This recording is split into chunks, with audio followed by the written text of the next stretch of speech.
What's up, y'all? It's your girl Sang, and today we're going to be reacting to a video titled, How Good Was Andrew Cobra Tate Actually? For those that don't know, the top G, who was just banned off of every single social media platform you could think of, used to be a kickboxer, and from what he says, he was a 4-time world champion. I mean, I've never seen him fight, but it sounded like dude was pretty good, so let's get into it and see how good he actually was.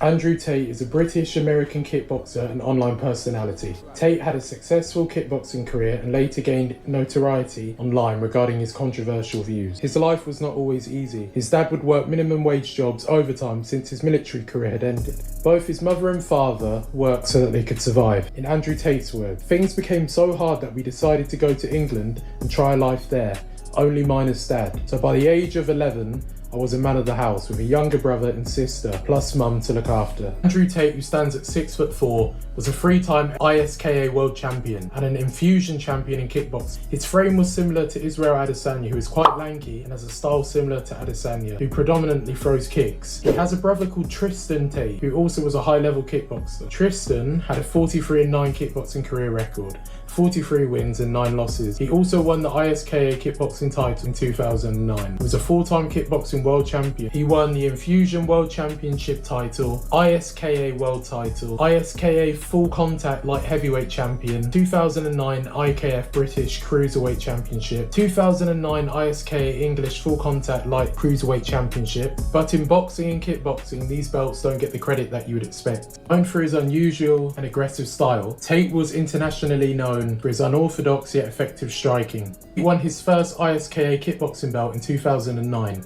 beating a man called Randall, whose surname is not known. During that time, he began to rack up more and more wins. Andrew, in 2011, won the International Kickboxing Federation British Cruiserweight title against Daniel Hughes via TKO, as his corner threw in the towel in the very first round of the fight. Despite his success in 2011, he then suffered a loss for the vacant ISKA World Full Contact Light Heavyweight Championship to Jean-Luc Benoit on points after 12 rounds. Due to the fight being so close to call, 3 months later they had a rematch in England, but this time Tate became champion, defeating Benoit by knockout in round 8. This is the only record you can find on Jean-Luc Benoit. It only says that there were 3 fights in his career that were registered, beating Mehdi Amar and Andrew Tate. I believe he had many more fights in his career as he was fighting for the ISKA championship, but we will not know as it will be stored in the ISKA vault. But we can't say whether this guy was a can crusher, as we cannot see his official record, but the fact he beat Tate by unanimous decision shows he was good opposition despite the controversy. Tate avenged the 2011 loss to Vincent Petitjean and won his second ISKA world title by split decision in a 12th round fight. He lost a close battle for its Showtime 85 Max world title against champion Sahak Paparayan on May 12, 2012. This was not a bad loss, as Sahak Paparayan would eventually go on to fight the current UFC fighter Alex Pereira, who is known for his freak power from his left hook, KOing Sean Strickland. Paparayan would end up losing this fight though through majority decision. Years later in 2020, Tate returned to kickboxing to have a few fights, and in one interview he said that he didn't block punches as a fighter. This is an example of his unique personality. He beat Mirlim Ameti, who made his first professional debut, but Andrew Tate was retired, coming back for just one fight, which made it look like a fair match. In dominant fashion, he KO'd him by head kick in the first round, making people believe that Andrew Tate had not lost his ability, as he would use his unorthodox karate stance, mixing punches and kicks to confuse his opponent.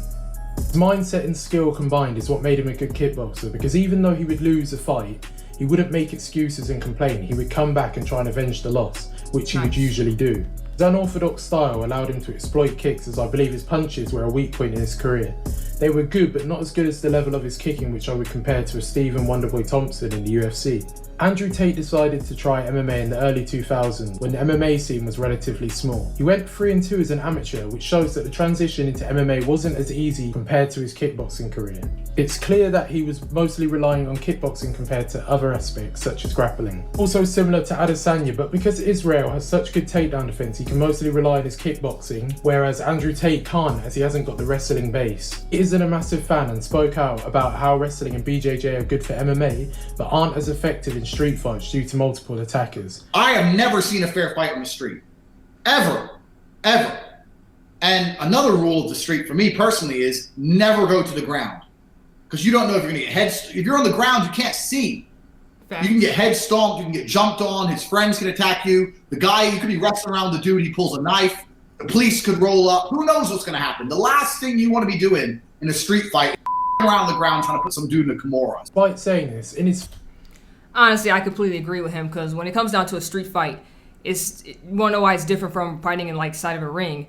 Everything is like free game, you know. There's no rules to a street fight. Anything can happen, and the worst place you want to be is the ground, because you can get your head stomped in, you can get like jumped. A lot of crazy stuff can happen. So I completely agree with what he said there. his first professional fight, he did beat a guy called Lee Mayo by guillotine choke.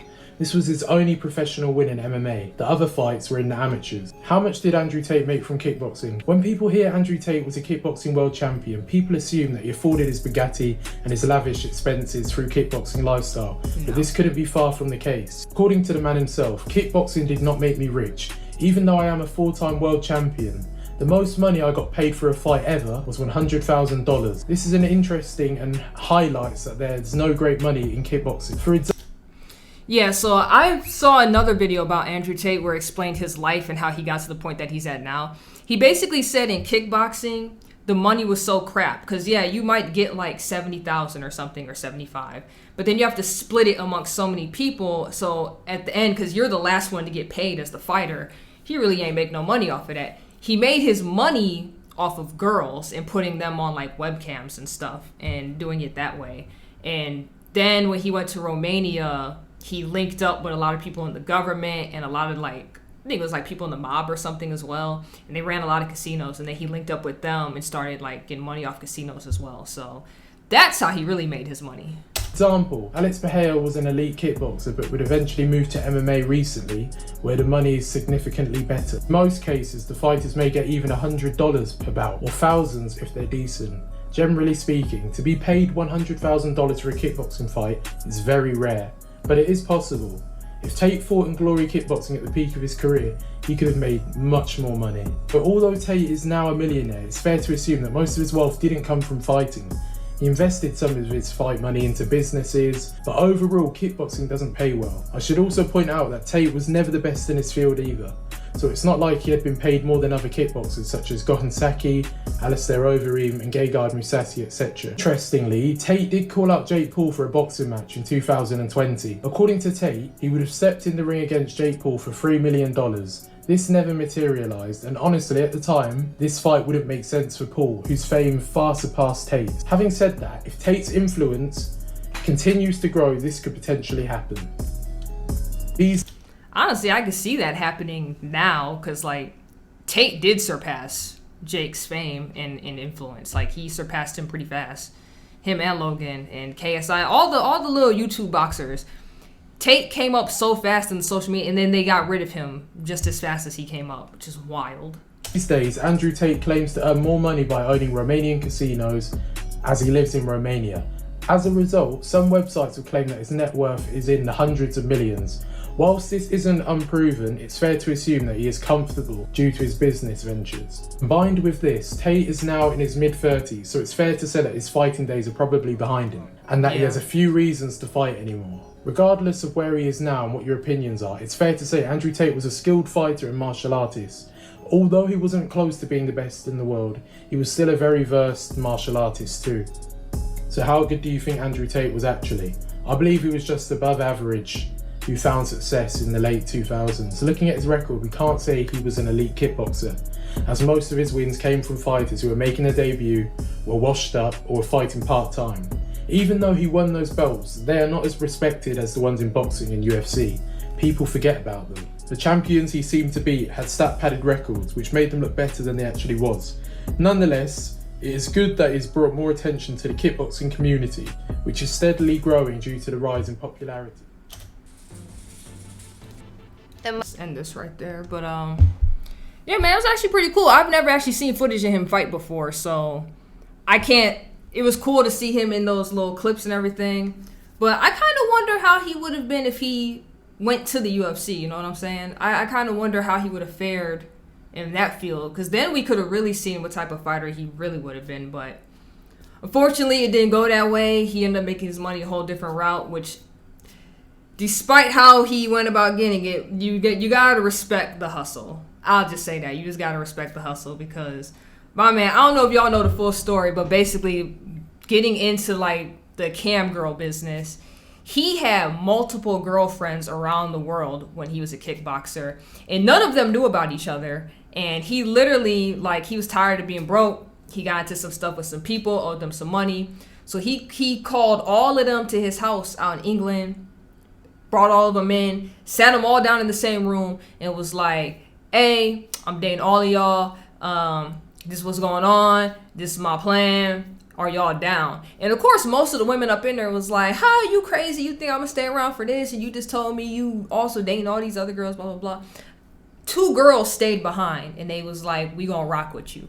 He got lucky that they said that. Let me just say that he got lucky that they said that. Turned into doing the cam girl business. He said they didn't know how to like type back to the dudes, so they would be on screen, but he would actually be doing typing to the guys. That's why I find it so funny when people pay for like porn sites and stuff online, because you think you talking to the girl when in reality you're talking to a guy. I just actually reacted to a video recently about the OnlyFans king out in Miami. He runs a whole OnlyFans business, and he hasn't posted one video himself. He actually has women underneath him. He has like 120 girls underneath him, and he runs their OnlyFans accounts. All they do, he takes their pictures, he gets them like poolside at his apartment complex. He takes all their pictures, uploads them on all their pages, and then he talks to all the men that be paying to look at these girls. That's why I find it so funny when dudes pay for that. It's like, porn is free. What are y'all doing? But that's neither here or there. But anyways, you want to see more content like this, make sure you like, comment, subscribe, and hit that notification bell so you never miss a video when I drop, because I drop 2 to 3 videos every single day. Because you already know who it is. It's Sang.